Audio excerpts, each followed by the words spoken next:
இப்போ கம்யூனிஸ்ட் ஆதரவு கொடுத்தாங்கல்ல, கம்யூனிஸ்ட் கட்சிகள்கிட்ட போய் விஜய் ஆதரவு கேட்டாரா இல்லையா?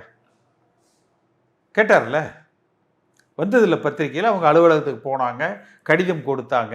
அதே மாதிரி விசிகேக்கு ஆதரவு கொடுத்தாங்க இல்லையா? விசிகே அதுக்கு ஆதரவு கேட்டாங்கல்ல, ஐயுஎம்எலுக்கு ஆதரவு கேட்டாங்கல்ல, காங்கிரஸ் கட்சிக்கு ஆதரவு கேட்டாங்கல்ல. அதிமுக கட்சிக்கு ஆதரவு கேட்டு கடிதம் கொடுத்துருக்காங்களா தேவைக்கால் இருந்து?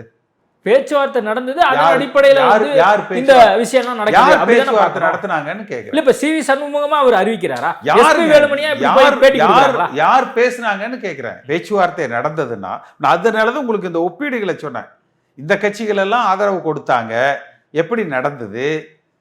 2 சீட்டு வச்சிருக்கிறவங்க 5 சீட்டு வச்சிருக்கிறவங்களே இப்படி செய்யற பொழுது குறைஞ்சபட்சம் 30 பேரை வைத்திருக்கிறவர்கள்னே வச்சுக்கோங்க. அப்ப வெளிப்படைத்தன்மை இல்லை, யார் பேசுனாங்க என்ன பேசுனாங்கன்னு இல்லை.